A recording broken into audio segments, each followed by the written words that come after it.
So glad you could join us here in Tucson, Arizona. I'm Kevin Hall, and alongside me is Miles Potter, and it's such a great opportunity for our men's basketball team to play in such a prestigious tournament. Although Metro was picked third in the RMAC preseason poll, they were picked out of the top 25 for the first time in a long time. A couple wins here in the Premier Challenge could push their name into the national spotlight once again. How do you top what the men's basketball team did last year? Besides winning a national championship, you don't. 5 new players come in and try and repeat what the Roadrunners did last year. And for the returners, it's just another season with high expectations and a chance to reach the national stage once again. So many great Australians have made their mark here at Metro State, and with the success of the program, it's no wonder that Aussies continue to make their way to Denver year after year. Sticking with the theme of homecomings, for 8 years we watched Patrick Waugh between the pipes, helping the Avalanche to 2 Stanley Cups, a fighter in the crease. But would we see the same intensity behind the bench? Yes we would. Well, Peter, I think you and I have been traveling the most outside of Eric. I mean, we went down to Durango 6 hours just on a whim traveling down there. That was probably the best. Driving there 6 hours, driving back 6 hours, got home, what, about 3:30 in the morning? About that. Yeah, it was fun. We'll find out about that a little more in the show. So you guys gonna come out to the basketball games this weekend right outside at the Rary Event Center. I'm so excited. I have ice in my veins like Brandon Jefferson. Big Shot BJs, that's what we call him, Big Shot BJ. Things are starting to really look good in that gym. Have you gotten a chance to play on the new gym floor yet? Not yet. Gym is still closed, trying to let everything dry and get settled in, but once it opens, you can bet I'll be there. Second half starting with a bang. Nick K, he's gonna posterize the Defensive Player of the Year. Get out of here, Herrera. This is my house. Waugh taking on the Ducks of Anaheim in his coaching debut. And Ryan O'Reilly, he's gonna get started the right way. The thievery and the finish. Avs go up 1-0 in the first. Carlos Mendez racing up the field, tees one up, and Colin Baker believes he can fly. Great diving stop. Game still tied at 1.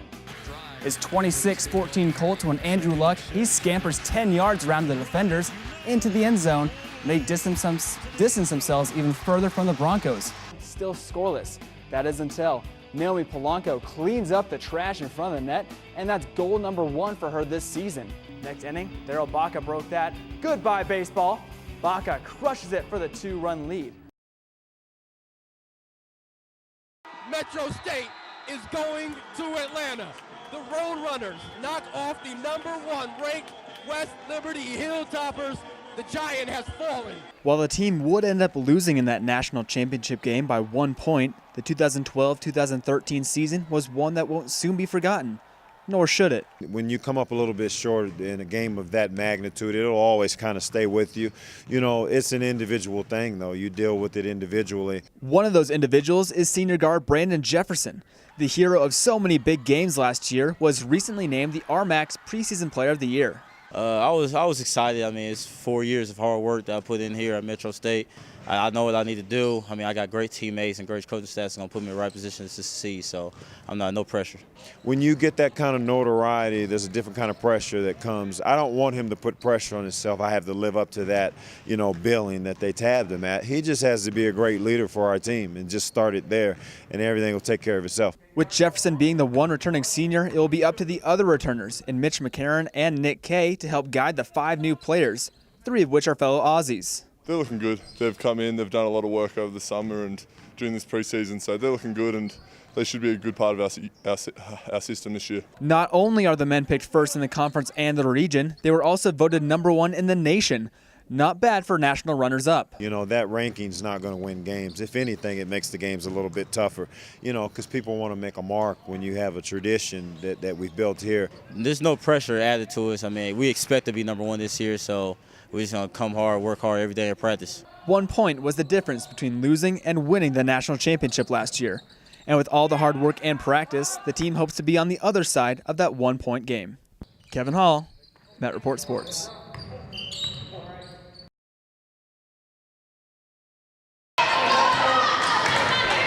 Coach Hendricks gets a lot of the love when it comes to coaching.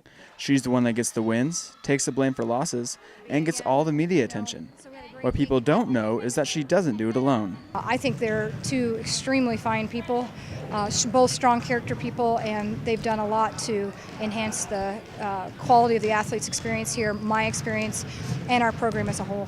The volleyball team has 2 assistant coaches, Lisa Axel and Gavin Markovitz, and while you may have seen them on the sideline, you probably have no idea what they do. My role, I do a lot of recruiting.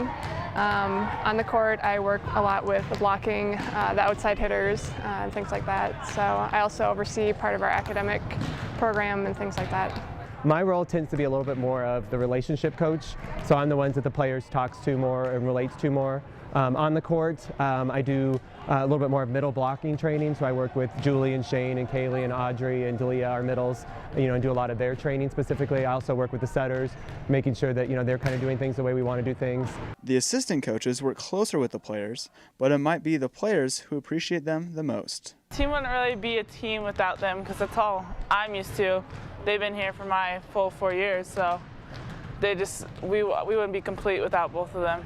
While Axel and Markovitz love it here at Metro, success is bound to pull them away. At some point, I would like to be a head coach. I'm not rushing into it. I enjoy being here at Metro, so the right job would have to open up for me to leave. But at this point, I'm happy at Metro.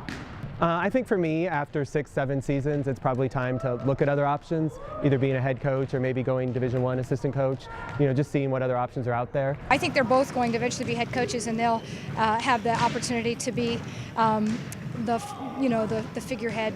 Kevin Hall, Met Report Sports.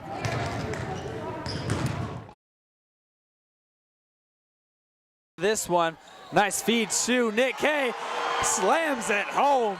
But Aussie to Aussie, Mitch McCarron to Nick Kay, and the finish. This past season, Metro State had 5 Australians on the squad, leading them all the way to an undefeated conference mark, the best win record in school history, and their second straight Final Four appearance. Coming into it, we knew that we had a good team and we knew that we had a good chance again at this year. So I think every day during the summer and leading up to it, we were just excited to play. For years, Australian basketball players have been migrating from the Outback to the Mile High City, and it was former Roadrunner coach Mike Dunlap who was the first to tap into that pipeline back in the late 1990s. He had a history even before he got to Metro State. When I was a player at Cal Lutheran, I played with a couple of Australians, so I was very familiar even going back to my college days. And there's a lot of great basketball players that have come from Metro State.